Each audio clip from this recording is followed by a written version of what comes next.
Yo, yo, yo. Hey, guys, welcome back to another awesome edition of the Best Practices Show podcast. Have you ever thought, how do I create more value for my patients so that they really want what I can provide? Well, today I bring on a great friend of mine, Dr. Christian Coachman, the leader of DSD, and we talk about real value versus perceived value. It is fantastic. You have to listen to this. So hope you guys enjoy it. And we'll see you soon.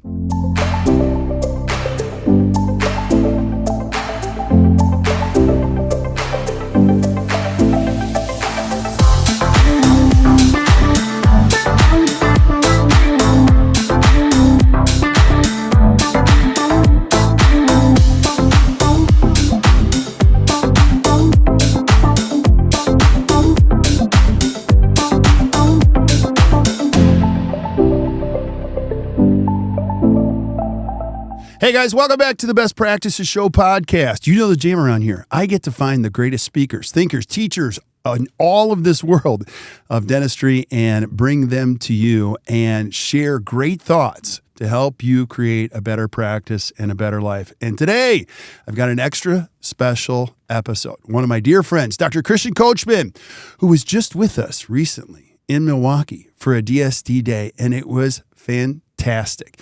And so today we're going to be talking about real value and perceived value and why that's so important for you and your team. Christian, thanks for being here, brother. Amazing to be back and amazing to know that this is going to be the first of many. We are starting this series of podcasts together. It's going to be all over the world. So everybody listening, wait for that. Well, buddy, I'm so grateful, and as you guys will get to see, like Christian, I think you're just you're changing the world and changing how we think, even as what we're going to talk about today. My team coming back from the DSD day, this was the one thing that of many that they were like, we gotta really lean into this. But before we go that direction, Christian, I know you, my team knows you, the ACT dental community knows you very well, but we have a lot of young listeners. Who is Dr. Christian Coachman? Who are you? Where do you live? What do you do? I'm originally from São Paulo, Brazil, dentist and dental technician originally. I don't practice dentistry anymore for the last almost 10 years already. I'm the founder of DSD, Digital Smile Design Company, based in Madrid now, where I'm speaking from. And it's basically a service company for dentists. We basically, if you think about everything that a dentist needs to grow their practice and you split everything they need in two, half of this is provided by ACT Dental, the other half is provided by DSD. That's the best way to explain what we do here. All right. I like the way you said that. So, and obviously we watch, we're going to get into the whole digital smile design thing and how it all works. But one of the founding or principles, or one of the main principles that you really hit home during the DSD was the value. Now, I've heard a lot of people describe real value and perceived value, but I really want you to share your philosophy on that and why that's so important for dentists. Let's talk about the why first. Yeah. So from my dental technician perspective, what I realized was that many clients that I have, dentist clients, of course, they could be great clinicians, but not necessarily have great practices, and vice versa. I saw clinicians that were not that great, but were really succeeding with their practice. So I noticed there was being a good clinician, unfortunately, and I say unfortunately, is not a guarantee of success. And as a technician, 25 years ago, I started to ask myself, how can I help my good clinicians to be more successful beyond just managing the clinical procedures? And that's when I started what I call emotional dentistry concept. Everything that can help a dentist generate perceived value. So what I realized was that we all have our real value, and our real value is the value that we know we deserve because of our effort on learning and practicing and becoming more experienced and trying over and over again and using the right instruments, materials, etc. So every year we get better. and that grows our real value. But what I also notice is that on a capitalist world, real value doesn't make the magic alone. It doesn't really matter how much real value you know you deserve. What really matters for a business, including a dental practice business, is the value that people believe you deserve or people feel you deserve. So it's basically when patients accept a treatment plan, this treatment plan actually has very little to do with your clinical skills. Right. And it has a lot to do with the perception of value that this person had until that moment. So I understood that it's all about mastering the process of creating perceived value. And that's when we started to explore the psychology and the human behavior and communication skills and body language and emotional experience and everything that you need to do, everything that you can improve to translate your real value into perceived value. Yeah. So go a little bit further in that. Let's give them we're going to give them a tiny little example of this. And that's why the DSD process is so important is it's actually visualizing and understanding and the emotional part and the storytelling prior to the actual treatment planning Mm. process and really understanding the patient before we start down that road, correct?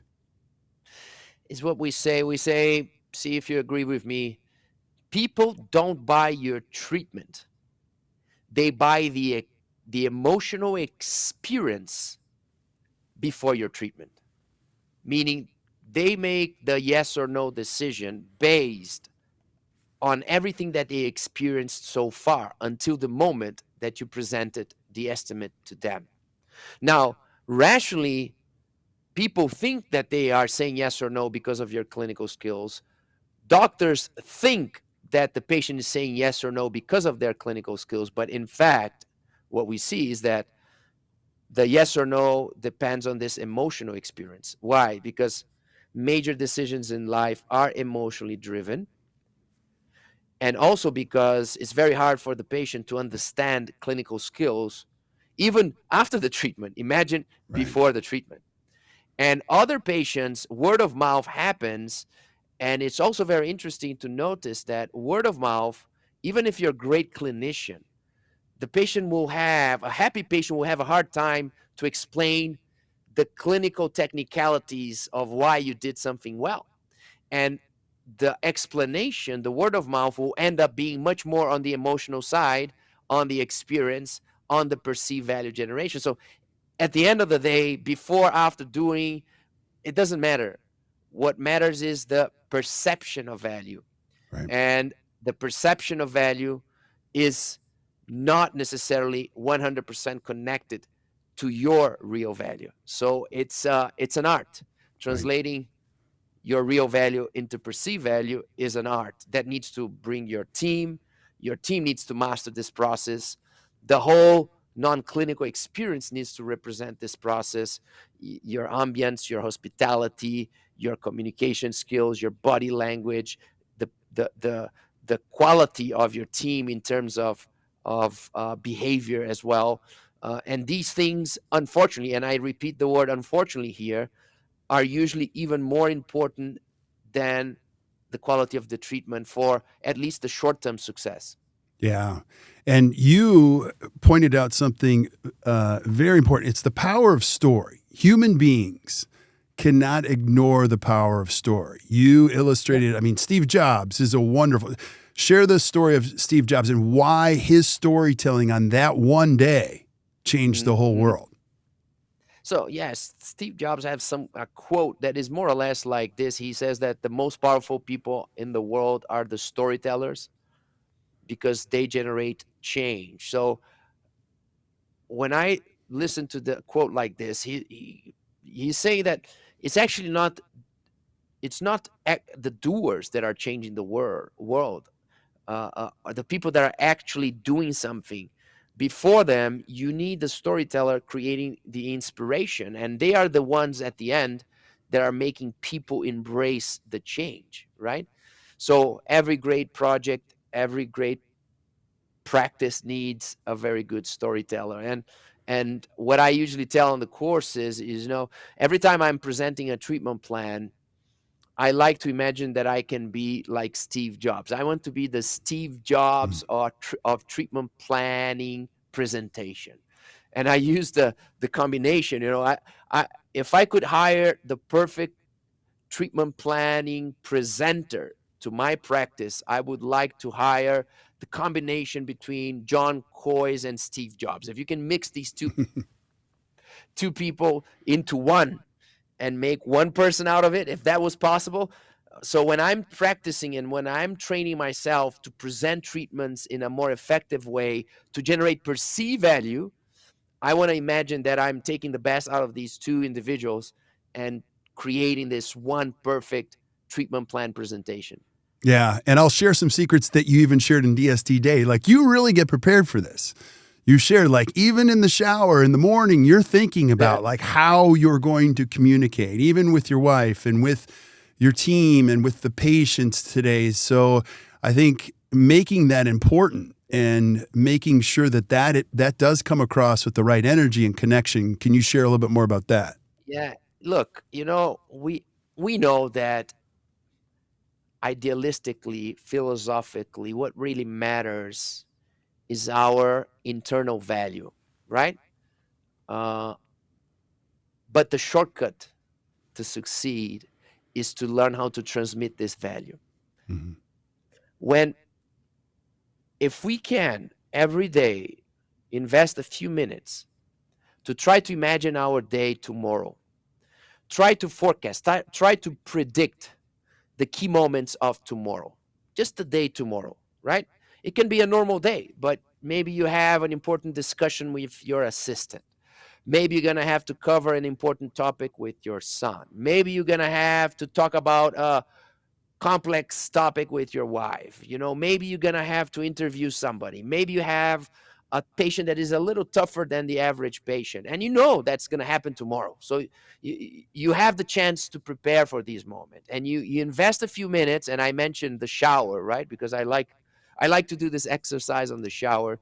So as you're having a shower, you're thinking about tomorrow and you're identifying those 1, 2, 3 moments that can be a key moment of your day that you can easily not think about it. But if you think about it, it allows you this chance to mentalize the moment, to predict the moment, to build a moment in your head, to try to anticipate what are the challenges that moment will bring. What are the the the barriers that the other person will have when listening to you, or the topics that will create friction, that will create stress.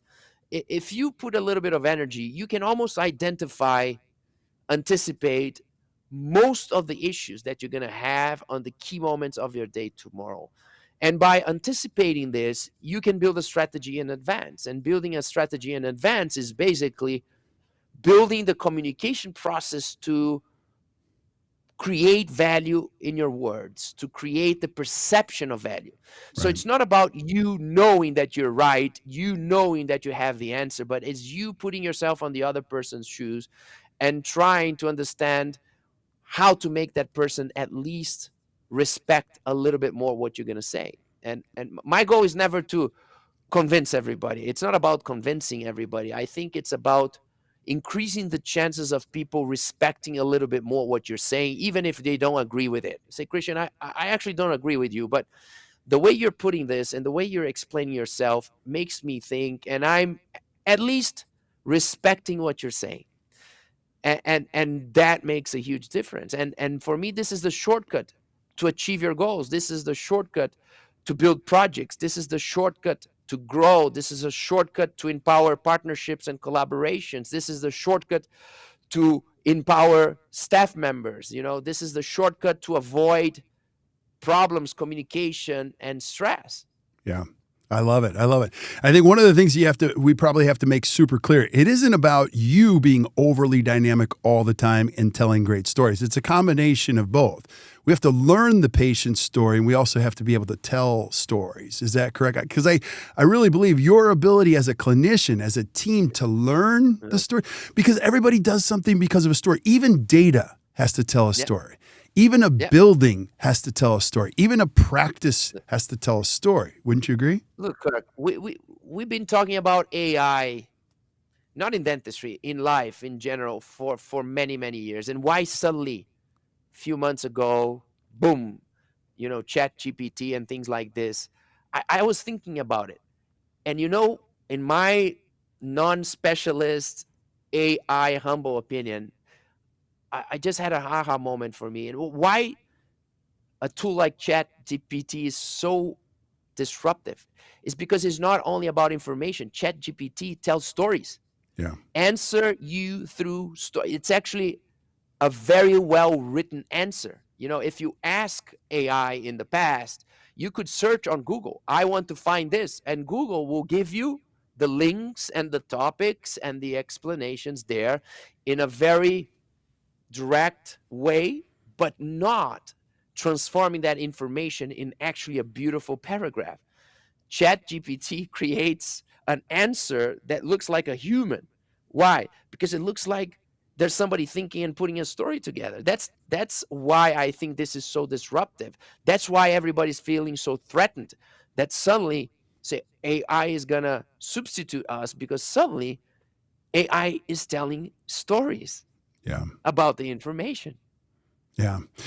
And we can only debate like how far that's going to go. But I think even if you're caught in the middle of this, like freaking out a little bit, like me, I am. I am too. I No, think no that becomes problem with that. but like everything, it's an opportunity. I think in the Yeah. world, it's a wonderful opportunity because I'm thinking now is that people that come into your office, they're going to crave a deep human connection with people they trust. They will invest their dentistry, their oral health, in people Yeah. they trust long term. And so that becomes the opportunity. I'm very optimistic naturally. But this AI story, of course, made us a little nervous, and that's normal. But I like to continue to be optimistic, and I agree with you 100%. If as soon as this AI thing becomes mainstream and everybody starts to use, and you can fake people, you can fake messages, you can fake songs, you can, start generating whatever, what is going to happen? I believe is that this is going to actually bring us back to the complete trust on human connection. Mm-hmm. We're going to go back to, I want to actually have a coffee with you, sit down and look in your eyes and talk to you, because all the emails, all the messages, everything can be fake. Right. And that's going to become the new normal. And that's going to become okay. You getting a message, until recently, getting an email with somebody writing their signature on the bottom, you knew was that from that person. Nowadays, you don't know anything anymore. It Right. means that you want to go and shake hands. You want to look in the eyes. You want to have real human connections. So I agree with you. I think that this is going to make us connect even more on the only way that humans can connect. So at the end, I think that always everything comes from for the best. And this is going to be one more thing. We're going to find a way to strengthen our connections through this. 100%. I think social media has already given us a glimpse of the path that we'll take. I mean, we now get our news from social media. We often don't know up from down. It's all slanted based on what we're pressing on. So I think it makes us question what's real. And I think you're exactly right. I think in the end, human beings will always crave connection. They will always crave story. They will always crave, we're in a world where we're starving for significant relationships, real relationships. There was a recent study in the United States, which is very sad, but it said that the average citizen in the United States has one true friend. That's a pretty sad statistic, and my hope that people listening to this understand the importance of having more friends and more people that you can trust on, but that's important. Now, I want to go back to this. You mentioned something before we hit the go button that I think is very powerful. Too much who is given, much is, much is, what am I trying to say here? You said oh gosh, you said it so well. The better you become at telling stories, the better you Okay, become, yeah. the more responsible you have to be. Yes. Can you explain that? Yes. Yeah, yeah, yeah, yeah. So we all know this, right? The more you invest, the more you understand about, emotions, human behavior, communication skills, persuasion, body language, so much content out there about that, showing that if you master all these tools, you become more powerful. You can influence more people. You can make people change their minds. You can make people change their priorities. You can make people give up on certain things and adopt other new things. You have an impact on people. The better communicator you are, the bigger the impact you have on people, period, right? So that comes with responsibility. And of course, we can use the example of the people that are great communicators without responsibility or not good intentions. Many, unfortunately, politicians, they do that. They master communication, they become very good with persuasion, and they don't have your best interest, right?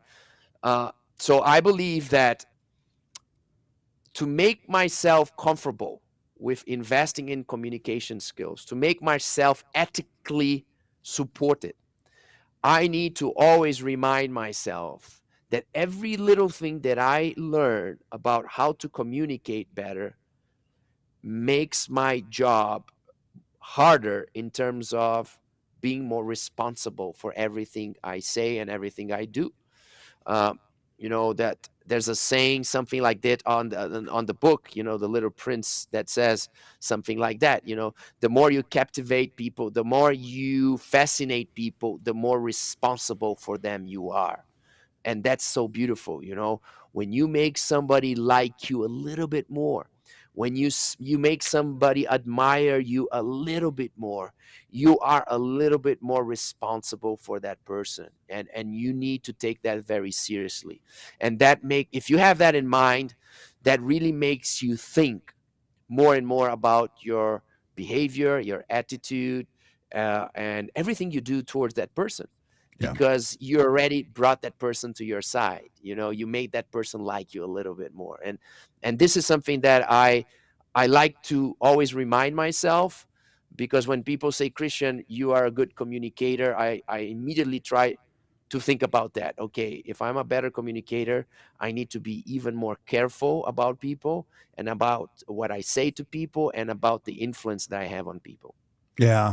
It's so well said. I was thinking of to whom much is given, much is required. And that's exactly what you're trying to say It's the here. same thing. It's Yeah. exactly the same thing. Yeah. And as a dentist, when you become this coy Steve Jobs combination, basically you can make patients do almost anything, if you really master this process. So your treatment plan needs to be the most possible ethical treatment plan possible in the world. And I usually use the example, I say that the daughter's test. You put that, you are a very good communicator, you can convince the patient, you build that beautiful treatment plan, you're full of confidence. Of course, we have the financial side, on our hand, had saying, you're going to sell this $80,000 treatment plan, blah, blah, blah, and you're super excited. And you need to hold that for a minute and do the daughter's test. What is the daughter's test? Is to pretend the patient that is walking in is your daughter. And then you look at your daughter with that exact same problems and clinical situation. You look at your treatment plan and you ask yourself, would I do this in my daughter?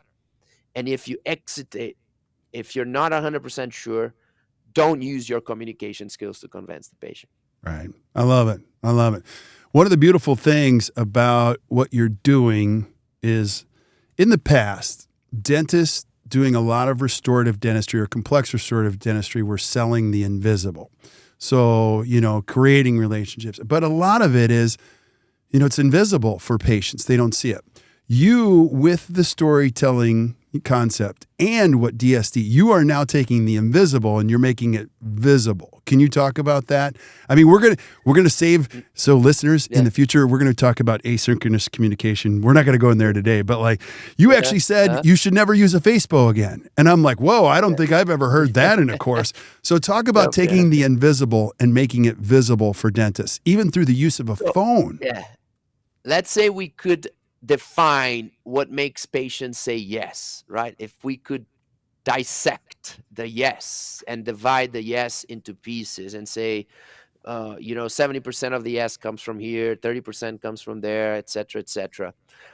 I believe that at least 2/3 of the yes of patients, they come from non-clinical aspects. So the perceived value creation, the experience, the emotional connection, the fascination, the link, the relationship building, the trust building in minutes, in one appointment, because everything needs to be happening before you present the plan. So all this magic needs to happen, and 2/3 of that, in my humble opinion, comes from non-dental things, right? So, but 1/3 of it still comes from dental, and Okay. that's when you can really top this amazing experience with a very different way of explaining the actual clinical vision, the clinical plan that you have for the patient. And that's through what we call visual storytelling, right? So it's translating a boring treatment plan. And I say boring because everybody that is not a dentist thinks that dentistry is boring and they don't want to talk about dentistry. So if you talk about dentistry as a dentist and you present treatment plans like everybody does, you're working against yourself. You're diminishing the chances of people actually engaging with it. So if we know that nobody likes to go to the dentist, it means that everything that we do that makes people feel like they are in the dentist works against us. That's basically the rule. Everything that you can do that makes the experience not look like a dental experience is a smart thing to do. Absolutely everything, anything, right? If your practice smells like a dental practice, that's working against you. If you're even looking like a dentist, if your team looks like a dental team, if the front desk, everything, whatever you can change works in your favor, Yeah. including the process of presenting the plan. And that's when visual 3D storytelling comes, right? You need to translate your plan. You need to change your treatment plan presentation from two perspectives. First, you need to change your dental language into a language that people actually connect. And second, you need to translate your vision into a visual presentation, right? So we know that every smart person that wants to convince somebody else of a project, they build a slide presentation. So treatment plans should be presented like any business project is presented, with a few cool visual slides that can make the non-expert understand your vision and make that person embrace your vision. So this is what we call visual 3D storytelling. And this is when 3D technology comes in. This is when working with your lab, trans- transforming your lab into a content generator is key. So your lab needs to support you with storytelling.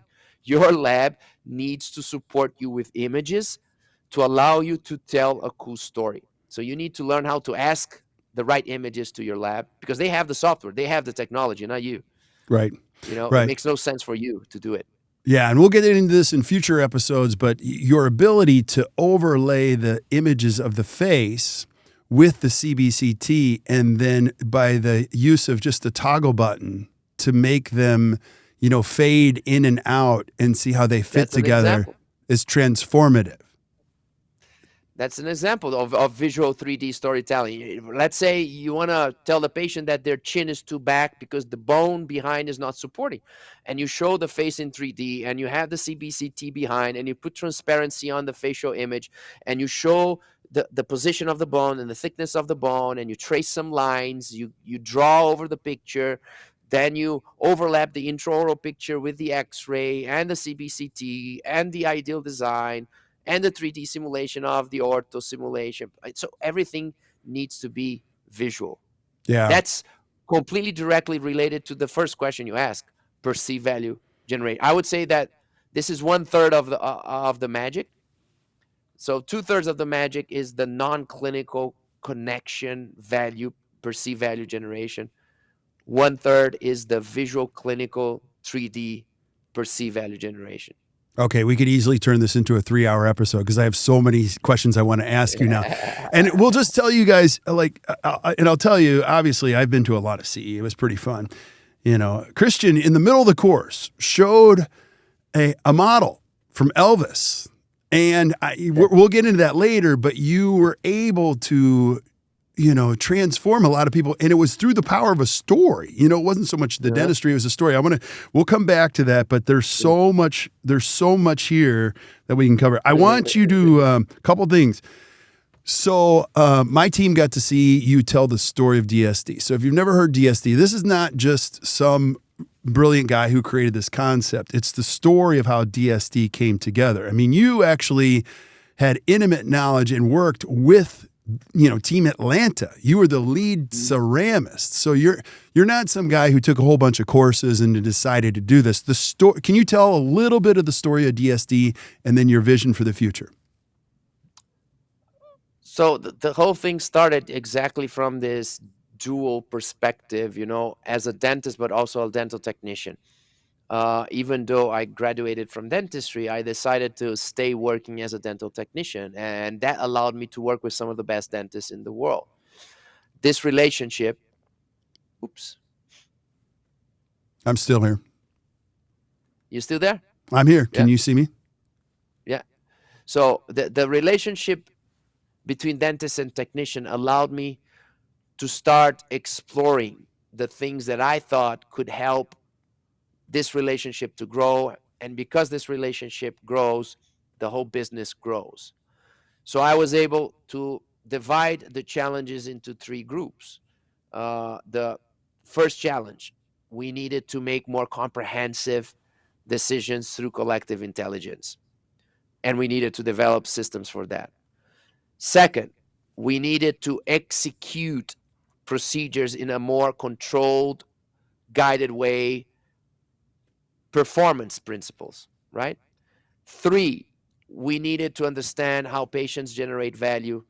How do you generate value to patients? And that is perceived value generation. This creates the three main pillars of DSD.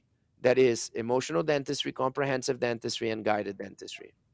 So this is the foundation of DSD. And we started the courses about these 3 things, and then we started to build services about these 3 things, basically providing dentists support to implement these 3 pillars that I just mentioned. And that's what we do till today. We help dentists bring these 3 concepts into their daily practice, train their teams into these 3 concepts, and allow benefits to their patients. Yeah. And so we'll get into more of it later. But if I'm listening to Christian, I know I could keep you all day because I have so many other avenues I want to go down to. If I'm listening today and I want to learn more about DSD, I'm going to encourage you guys, check it out. Make sure you follow Christian. But where do I start? How does it even work? Where do I go if I'm going to learn more about DSD in this process? Very simple. digitalsmiledesign.com.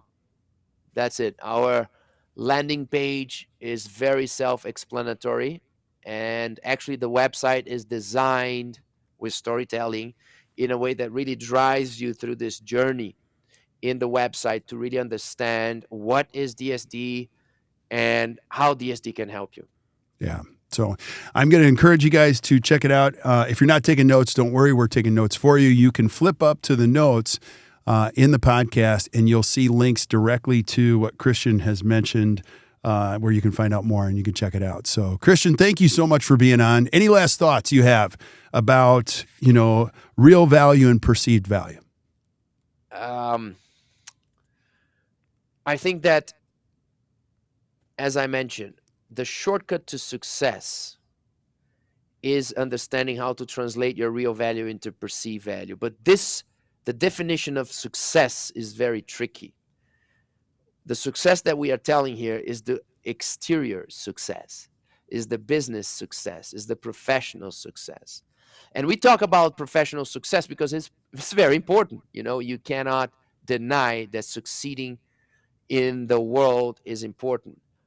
But at the end of the day, without being successful internally, meaning everything that nobody knows, everything that nobody cares, everything that has nothing to do with anybody else, that is the real success. Yeah. When you're successful inside yourself, with yourself, the things that have nothing to do with anybody else. So yes, commercially speaking, we talk about the exterior success, but we cannot forget the balance, and we cannot forget that at the end of the day, happiness comes from first having your inner success. Amen, brother. Very, very well said. So thank you, brother. Stick around while we say goodbye to everybody else, but thank you guys for listening to the Best Practices Show podcast. Hey, if you enjoyed today, which I know you did, do us a favor, hit the share button, share this with your friends, put the good word out, because we love this profession so much. We're going to keep bringing it to you so that you guys can consume this from the best thinkers in the world and create a better practice and a better life. So until we hear from you next time, or you see us next time, keep watching or keep listening to the Best Practices Show. You guys enjoy your day.